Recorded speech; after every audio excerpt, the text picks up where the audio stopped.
এই গুৰুদেৱ কালীচৰণ ব্ৰহ্ম বঁটা 2025 এইটো বঁটাৰ কাৰণে এজন কেণ্ডিডেট আমি এনাউন্স কৰিছোঁ।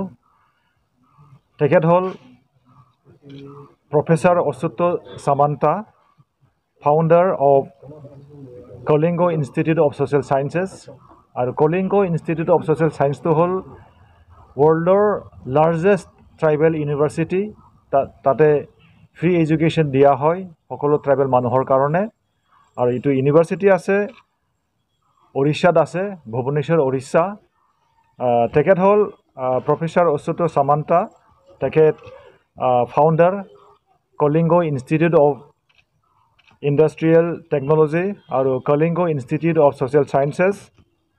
আৰু 2018-19 প্ৰফেচাৰ সামন্তায়ে ৰাজ্যসভাৰ মেম্বাৰ আছিল আৰু তেখেত one of the first to become member of university grant commission from Odia people. আৰু তেখেত ইউনিভাৰ্চিটি গ্ৰাণ্ট কমিশ্যনৰ মেম্বাৰ আছিল। তেখেত আৰু academic council of central university of Assam and Orissa ইয়াৰো মেম্বাৰ আছিল। বৰ্তমান তেখেতে সমাজৰ কাৰণে কাম কৰি আছে, স্পেচিয়েলি ট্ৰাইবেল মানুহৰ কাৰণে কাম কৰি আছে। এটা এক্সেলেণ্ট আৰু লাৰ্জেষ্ট ফ্ৰী এডুকেশ্যন য'ত দিয়া হয়, এটা ট্ৰাইবেল মানুহৰ ইউনিভাৰ্চিটি। আৰু তেখেতক আমি গুৰুদেৱ কালীচৰণ ব্ৰহ্ম বঁটাৰ কাৰণে তেখেতৰ নামটো আমি এনাউন্স কৰিছোঁ। আমি খুবেই সুখী হৈছোঁ তেখেতক পাই, আৰু গুৰুদেৱ কালীচৰণ ব্ৰহ্ম ট্ৰাষ্টৰ পৰা তেখেতক আমি কংগ্ৰেচুলেশ্যন দিছোঁ। এইটো বঁটা আমি 2025 18 এপ্ৰিল বৰ্মা কলেজত প্ৰদান আমি কৰিম।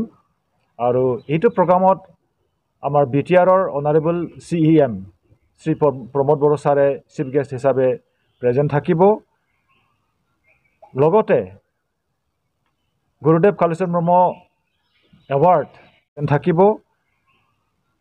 লগতে গুৰুদেৱ কালীচৰণ ব্ৰহ্ম এৱাৰ্ড ইয়াৰ লগতে আমি প্ৰদান কৰিম 1 লাখ কেছ টকা। আগৰ বছৰত আমি 50,000 দিছিলোঁ, সেইবাৰৰ পৰা এইটো আমি ইনক্ৰিজ কৰিছোঁ 1 লাখ ৰুপিজ। আৰু লগতে এৰিছল, এৰিকট, আৰণাই, মেমেণ্টো, চাইটেশ্যন সেইবোৰক আমি প্ৰেজেণ্টেশ্যন আমি দিম। আমি আশা কৰোঁ এনেকুৱা এজন ডাঙৰ পাৰ্চনেলিটি, এডুকেশ্যনিষ্ট, ফিলান্থ্ৰপিষ্ট আৰু ছ'চিয়েল এক্টিভিষ্ট, তেখেতৰ দ্বাৰা গুৰুদেৱ কালীচৰণ ব্ৰহ্মৰ ফিল'চফিটো আমি ৱৰ্ল্ড ৱাইড পাব্লিছ কৰিবলৈ আমি সক্ষম হ'ব বুলি আমি আশা কৰিছোঁ। আৰু আমি ক'ব লাগিব গুৰুদেৱ কালীচৰণ ব্ৰহ্ময়ে এজন মহান ব্যক্তি আছিল।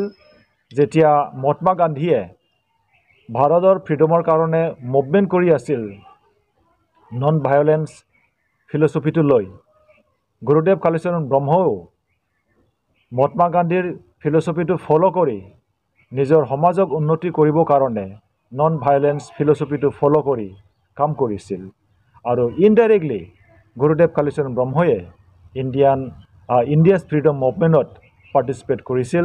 আৰু 1934 মহাত্মা গান্ধীক গুৰুদেৱ কালীচৰণ ব্ৰহ্ময়ে ইনভাইটেশ্যন কৰি বড়ো সমাজৰ যি কালচাৰ আছে ইয়াৰ এটা এক্সিবিশ্যন কৰিছিল। তো আমি ক'ব পাৰোঁ গুৰুদেৱ কালীচৰণ ব্ৰহ্মৰ যি ফিল'চফি এইটো জীয়াই থাকিব লাগে আৰু প্ৰচাৰ হ'ব লাগে। আৰু এটা মাধ্যম, এইটো বঁটা, এইটো এটা মাধ্যম বুলি আমি ভাবোঁ, যাৰ দ্বাৰা আমি গুৰুদেৱ কালীচৰণ ব্ৰহ্ম তেখেতৰ ফিল'চফিটো আমি ৱৰ্ল্ড ৱাইড স্প্ৰেড আমি কৰিব পাৰোঁ। আজি আমি আৰু এটা কথা ক'ব লাগিব যে বড়োসকলৰ এগেইনষ্টত এটা মিছআণ্ডাৰষ্টেণ্ডিং, মিছকনচেপশ্যন, বড়োলেণ্ডৰ এগেইনষ্টত এটা মিছইনফৰ্মেশ্যন, মিছকনচেপশ্যন কিছুমান জেগাত এতিয়াও আছে। সকলোৱে হিংসা কৰে, এনেকুৱা ধৰণৰ এটা মিছইনফৰ্মেশ্যন আছে। তো আমি ভাবোঁ যে এইটো বঁটা দি আমি এটা মেছেজ দিব পাৰিম যে বড়োসকলে পিচ লাভাৰ, আৰু আমি সকলোৱে বড়োসকলে সদায় অহিংসা আমি ভাল পাওঁ। আৰু আমাৰ BTR অঞ্চলত এটা পিচফুল এনভাইৰনমেণ্ট আছে এইটো আমি প্ৰমাণ কৰিব খুজিছোঁ আৰু তেখেতক আমি ইনভাইটেশ্যন দিম আমাৰ বৰ্মা কলেজত 18 এপ্ৰিলত 2025 এইটো বঁটাটো একচেপ্ট কৰিবৰ কাৰণে আৰু তেখেতে যেতিয়া আহিব তেখেতে নিজে দেখিব যে আমাৰ বিটিআৰ অঞ্চলত সঁচাকৈ এটা পিচফুল এনভাইৰনমেণ্ট আছে আজি আমাৰ লগত আছে আমাৰ গুৰুদেৱ কালীচৰণ ব্ৰহ্মৰ ট্ৰাষ্টৰ ভাইচ প্ৰেছিডেণ্ট ধ্ৰুৱ কুমাৰ ব্ৰহ্ম নাৰ্জাৰী আৰু ডক্টৰ ৰতনলাল ব্ৰহ্ম আৰু গুৰুদেৱ কালীচৰণ ব্ৰহ্মৰ গ্ৰেট গ্ৰাণ্ডছন নিৰঞ্জন ব্ৰহ্ম তেখেতো আছে আমি ক'ব লাগিব বঁটা সিলেকশ্যন কৰা এটা লং প্ৰচেছ আমাৰ ইয়াতে পেনেল বৰ্ড আছে আৰু জুৰি বৰ্ড আছে জুৰি বৰ্ডে যোনটো নাম আমাক সাবমিট কৰিছে হেতুৱে আমি আজি ডিসকাশন কৰি আমি এপ্ৰুভেল দিছো আপোনালোকক সকলোকে ধন্যবাদ যাচিলো থ্যাংক ইউ বঁটা আপোনালোকে কেতিয়াৰ পৰা আৰম্ভ কৰিছে আৰু এই বঁটাত কি থাকে বঁটা আমি আৰম্ভ কৰিছিলোঁ 2018 পৰা আৰু তেতিয়া আমি কেছ টকা হিচাপে 50,000 আমি দিছিলোঁ লগতে আছে সাইটেশন আছে মেমেন্টো আছে আৰু আৰণাই আছে আৰু এৰি কাপোৰ আছে এৰি সোল আছে আমি ক'ব লাগিব বঁটাৰ এজন আমাৰ ডোনাৰ আছে আৰু ডোনাৰৰ নাম হ'ল জয়ন্ত কাছাৰী তেখেতে এতিয়া ৰিটায়াৰ্ড হৈছে প্ৰাইমাৰী স্কুল টিচাৰ আৰু 2025 ইটো বছৰৰ পৰা এই বঁটাৰ যোনটো এমাউণ্ট ইটো ফ্ৰম 50,000 to 1 লাখ ইনক্ৰিজ কৰা হৈছে এইখিনি থ্যাংক ইউ থ্যাংক ইউ